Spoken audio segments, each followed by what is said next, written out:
ಹಿರಿಯರೇ, ಗ್ರಾಮ ಸ್ವರಾಜ್ಯ ಮೀಡಿಯಾಗೆ ಸ್ವಾಗತ ಸುಸ್ವಾಗತ. ನಾನು ಚಂದ್ರಶೇಖರ್ ಬಾಳೆ. ಈ ಸಂಚಿಕೆಯಲ್ಲಿ ಡಾಕ್ಟರ್ ಯಲ್ಲಪ್ಪ ರೆಡ್ಡಿಯವರ ಹೋರಾಟದ ಬದುಕು ಮತ್ತು ಬರಹಗಳು ಮುಂದುವರೆದ ಭಾಗವಾಗಿ ಬೆಂಗಳೂರು ಮಹಾನಗರದ ಅಭಿವೃದ್ಧಿಯ ಮಾರ್ಗ ಹೇಗೆ ರಾಜ್ಯದ ಅಭಿವೃದ್ಧಿಗೆ ಮಾರ್ಗವಾಗಲಿದೆ ಎಂದು ತಮ್ಮ ಅನಿಸಿಕೆಗಳನ್ನು ಹಂಚಿಕೊಂಡಿದ್ದಾರೆ. ಅದನ್ನು ಕೇಳೋಣ ಬನ್ನಿ.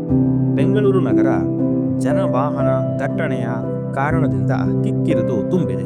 ನಗರ ವರ್ಷದಿಂದ ವರ್ಷಕ್ಕೆ ಅಕ್ಕಪಕ್ಕದ ಪ್ರದೇಶಗಳನ್ನು ತನ್ನ ತೆಕ್ಕೆಯೊಳಗೆ ಸೇರಿಸಿಕೊಂಡು ವಿಸ್ತಾರಗೊಳ್ಳುತ್ತಲೇ ಇದೆ. ಈಗ ಗ್ರೇಟರ್ ಬೆಂಗಳೂರು ಎಂಬ ತಲೆಬರಹದೊಂದಿಗೆ ಇನ್ನಷ್ಟು ವಿಸ್ತಾರಗೊಳ್ಳಲಿದೆ. ಬೆಂಗಳೂರೆಂಬ ಈ ಕಾಂಕ್ರೀಟ್ ಕಾಡಿನ ಜನಸಂಖ್ಯೆ ಇದೀಗ 1.60 ಕೋಟಿ ತಲುಪಿದೆ. ಒಟ್ಟಾರೆ ಕರ್ನಾಟಕದ ಜನಸಂಖ್ಯೆ 7 ಕೋಟಿ. ಅದರಲ್ಲಿ ಸಿಂಹಪಾಲು ಬೆಂಗಳೂರು ನಗರದ್ದು. ಇದು ಇಲ್ಲಿಗೆ ನಿಲ್ಲದು. ದಿನನಿತ್ಯ ಈ ಮಾಯಾನಗರಿಯತ್ತ ಆಕರ್ಷಿತರಾಗಿ ಯಾವ್ಯಾವುದೋ ಹಳ್ಳಿಗಳಿಂದ ಅಮಾಯಕ ಜನರು ಇಲ್ಲಿಗೆ ವಲಸೆ ಬರುತ್ತಲೇ ಇದ್ದಾರೆ. ಒಂದು ಅಂದಾಜಿನ ಪ್ರಕಾರ 2040ರ ವೇಳೆಗೆ ಒಟ್ಟಾರೆ ಜನಸಂಖ್ಯೆಯ 50% ನಗರವಾಗಿ ಪರಿವರ್ತಿತವಾಗುವ ಎಲ್ಲ ಲಕ್ಷಣಗಳು ನಿಚ್ಚಳವಾಗಿವೆ. ಇದು ಖಂಡಿತವಾಗಿಯೂ ಒಳ್ಳೆಯ ಲಕ್ಷಣವಲ್ಲ. ತಾಲೂಕು ಹೋಬಳಿ ಮಟ್ಟದಲ್ಲಿ ಉದ್ಯೋಗ ಸೃಷ್ಟಿಯಾಗುತ್ತಿಲ್ಲ. ಕೃಷಿಯಲ್ಲಿ ಬದುಕು ಸಾಗಿಸುವುದು ಕಷ್ಟ.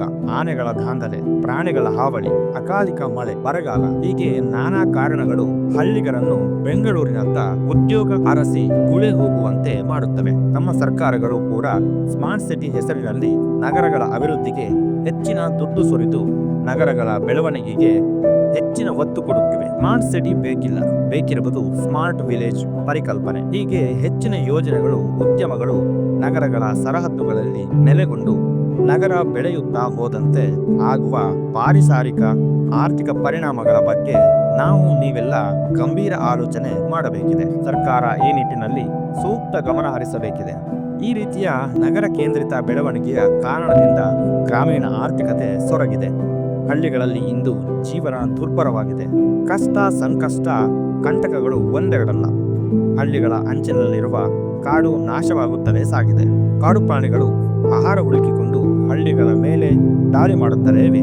ಗ್ರಾಮೀಣ ಭಾಗದ ಜನಜೀವನ ಕಷ್ಟವಾಗಿದೆ. ಹೈನುಗಾರಿಕೆಯೂ ಸೊರಗಿದೆ. ಇದು ಹೀಗೆಯೇ ಮುಂದುವರೆದರೆ ಮುಂದೇನು ಎಂಬ ಪ್ರಶ್ನೆಯೂ ಕಾಡುತ್ತಿದೆ. ನಗರಗಳಲ್ಲಿ ಬೃಹತ್ ಉದ್ಯಮಗಳಿಗೆ ಉದ್ಯೋಗ ಅವಕಾಶಗಳು ಇವೆ. ಜೊತೆಗೆ ಜನಜೀವನ ಶೈಲಿಯು ಬದಲಾಗುತ್ತಿವೆ. ಮದ್ಯಪಾನ, ಹಿಂಸೆ, ಅಪರಾಧಿಕ ಕೃತ್ಯಗಳು, ದಂಗೆ, ದೊಂಬಿಗಳ ಮಧ್ಯೆ ಅಭದ್ರತೆಯಲ್ಲಿ ಕಾಲ ಕಳೆಯಬೇಕಾಗಿದೆ. ಯಾರಲ್ಲೂ ಸಹನೆ, ತಾಳ್ಮೆ ಎಂಬುದು ಇಲ್ಲವಾಗಿದೆ. ನೋವು, ಸಂಕಟಗಳೇ ಹೆಚ್ಚು. ಇದೆಲ್ಲದರ ಮಧ್ಯೆ ನಮ್ಮ ಸರ್ಕಾರ ಬೆಂಗಳೂರಿನ ಬೆಳವಣಿಗೆಯನ್ನೇ ಗಮನದಲ್ಲಿಟ್ಟು ಮಾಡುತ್ತಿರುವ 3 ಬೃಹತ್ ಕಾಮಗಾರಿಗಳು ಮತ್ತು ಅದರಿಂದ ಪರಿಸರಕ್ಕೆ ಉಂಟಾಗಲಿರುವ ಹಾನಿಯ ಕುರಿತಾಗಿ ಈ ಲೇಖನದ ಮೂಲ ಬೆಳಕು ಚೆಲ್ಲುವ ಉದ್ದೇಶ ನನ್ನದು. ಬೆಂಗಳೂರು ಮೆಟ್ರೋ. ಮೊದಲಿಗೆ ಮೆಟ್ರೋ ರೈಲು ಯೋಜನೆ ಶುರುವಾಗುವ ಹಂತದಲ್ಲಿ ಹಿರಿಯ IAS ಅಧಿಕಾರಿ ಶ್ರೀ ಮಧು ಮುಖ್ಯಸ್ಥರಾಗಿದ್ದರು. ಈ ಯೋಜನೆ ಕೈಗೆತ್ತಿಕೊಳ್ಳುವುದಕ್ಕೆ ಏನೇನು ಅಡಚಣೆಗಳಿವೆ, ಸಾಧ್ಯ ಅಸಾಧ್ಯತೆಗಳೇನು ಎಂಬುದನ್ನು ಅಧ್ಯಯನ ಮಾಡಿ ವರದಿ ಸಲ್ಲಿಸುವುದಕ್ಕೆ ಪಾರಿಸಾರಿಕ ಪರಿಣಾಮಗಳ ಮೌಲ್ಯಮಾಪನ ಮಾಡಲು ಒಂದು ಸಮಿತಿಯನ್ನು ರಚಿಸಿದ್ದರು. ಆ ಸಮಿತಿಗೆ ನಾನು ಅಧ್ಯಕ್ಷನಾಗಿ ನೇಮಕಗೊಂಡಿದ್ದೆ.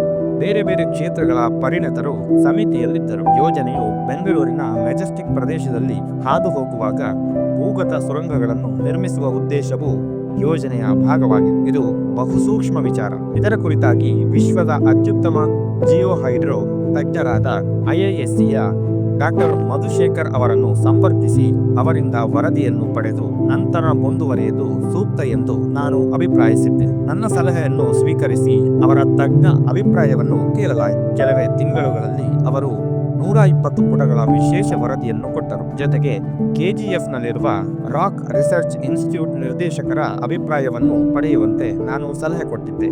ವರದಿಗಳು ಯೋಜನೆಯ ಪರವಾಗಿರಲಿಲ್ಲ, ಪ್ರತಿಕೂಲ ಅಂಶಗಳಿದ್ದವು. ಆದರೆ ಈ ನಡುವೆ ಮೆಟ್ರೋ ಮುಖ್ಯಸ್ಥ ಮಧು ಅವರು ನಿವೃತ್ತರಾಗಿ ಬೇರೆ ಸಂಸ್ಥೆಯನ್ನು ಸೇರಿಕೊಂಡರು. ನಂತರ ಬಂದವರು ಈ ತಜ್ಞ ವರದಿಗಳನ್ನು ಬದಿಗೆ ಸರಿಸಿ ತಮಗೆ ಹೇಗೆ ಬೇಕೋ ಹಾಗೆ ಮೆಟ್ರೋ ಸುರಂಗ ಕೊರೆಯಲು ಮುಂದಾದರು. ಸುರಂಗಗಳ ಕೊರೆತವೂ ಆಯಿತು. ಇದೀಗ ಮತ್ತೆ ಮುಂದುವರೆದ ಭಾಗವಾಗಿ ಸುಮಾರು 60 ಕಿಲೋಮೀಟರ್ ದೂರದ ಸುರಂಗ ರೈಲು ಮಾರ್ಗಕ್ಕೆ ಸರ್ಕಾರ ಮುಂದಾಗಿದೆ. ಬೆಂಗಳೂರಿನ ವಾಹನ ದಟ್ಟಣೆಯನ್ನು ಕಡಿಮೆ ಮಾಡಲು ಇಂತಹ ಸುರಂಗ ಮಾರ್ಗಗಳು ಅಗತ್ಯವೆನಿಸುವುದು ಹೌದಾದರೂ ಅದಕ್ಕಾಗುವ ಖರ್ಚು ಮತ್ತು ಅದರಿಂದ ಭೌಗೋಳಿಕವಾಗಿ ಆಗುವ ಹಾನಿ ಇವೆರಡನ್ನೂ ಪರಿಗಣನೆಗೆ ತೆಗೆದುಕೊಳ್ಳಬೇಕು. ಬೆಂಗಳೂರಿನ 4 ದಿಕ್ಕುಗಳಿಗೆ ಈ ರೀತಿಯ ಸುರಂಗ ರೈಲು ಮಾರ್ಗವನ್ನು ವಿಸ್ತರಿಸುವ ಉದ್ದೇಶವನ್ನು ಹೊಂದಲಾಗಿದ್ದು, ಅಕ್ಕಪಕ್ಕದ ತಾಲೂಕು, ಕೇಂದ್ರ ಅಥವಾ ಪಟ್ಟಣಗಳನ್ನು ಸ್ಯಾಟಲೈಟ್ ಟೌನ್ ಹೆಸರಿನಲ್ಲಿ ಬೆಂಗಳೂರು ಬೃಹತ್ ಮಹಾನಗರ ಪಾಲಿಕೆಯ ತೆಕ್ಕೆಗೆ ಸೇರಿಸುವ ಕೆಲಸ ಆಗುತ್ತಲೇ ಇದೆ. ಇದಕ್ಕೆಲ್ಲ DPRಗಳು ಸರ್ಕಾರದ ಮಟ್ಟದಲ್ಲಿ ಆಗುತ್ತಿವೆ. ಗಂಭೀರವಾಗಿ ಗಮನಿಸಬೇಕಾದ ಅಂಶವೇನೆಂದರೆ, ಇಂತಹ ಪ್ರಾಜೆಕ್ಟ್ಗಳನ್ನು ಮಾಡುವ ಮುನ್ನ ಅದರ ಜಿಯೋ ಹೈಡ್ರೋ ಇಂಪ್ಯಾಕ್ಟ್ ಅಧ್ಯಯನ ಮಾಡಲೇಬೇಕು. ಇಷ್ಟೆಲ್ಲ ಸುರಂಗ ಕೊರೆಯುವಾಗ ಹೊರಬರುವ ಮಣ್ಣು, ಘನತ್ಯಾಜ್ಯವನ್ನು ಎಲ್ಲಿ ಸುರಿಸುವುದು? ಬೆಂಗಳೂರು ನಗರ ವ್ಯಾಪ್ತಿಯಲ್ಲಿ ಅಸಂಖ್ಯ ಬೋರ್ವೆಲ್ಗಳಿವೆ. ಇಂತಹ ಸುರಂಗ ರೈಲು ಮಾರ್ಗ ರಚನೆಯಾಗುವಾಗ ಗಗನಚುಂಬಿ ಕಟ್ಟಡಗಳಿಗೆ ಹಾನಿಯಾಗಲಾರದೆ ಇಂತಹ 10 ಗಂಭೀರ ಪ್ರಶ್ನೆಗಳಿಗೆ ಉತ್ತರ ಕಂಡುಕೊಂಡು ನಂತರ ಮುಂದುವರಿಯಬೇಕಾದ ಅಗತ್ಯವಿದೆ. ಇಲ್ಲದೆ ಹೋದರೆ ಭೌಗೋಳಿಕವಾಗಿ ಆಗಬಹುದಾದ ಅನಾಹುತಗಳನ್ನು ಯಾರಿಂದಲೂ ತಡೆಯಲು ಸಾಧ್ಯವಿಲ್ಲ. ಗೆಳೆಯರೇ, ಈ ವಿಡಿಯೋ ತಮಗೆ ಇಷ್ಟವಾದಲ್ಲಿ ಲೈಕ್ ಮಾಡಿ, ಶೇರ್ ಮಾಡಿ ಹಾಗೂ ತಮ್ಮ ಅಭಿಪ್ರಾಯಗಳನ್ನು ಕಮೆಂಟ್ ಮಾಡುವ ಮೂಲಕ ನಮಗೆ ತಿಳಿಸಿ. ಧನ್ಯವಾದಗಳೊಂದಿಗೆ ಗ್ರಾಮ ಸ್ವರಾಜ್ ಮೀಡಿಯಾ.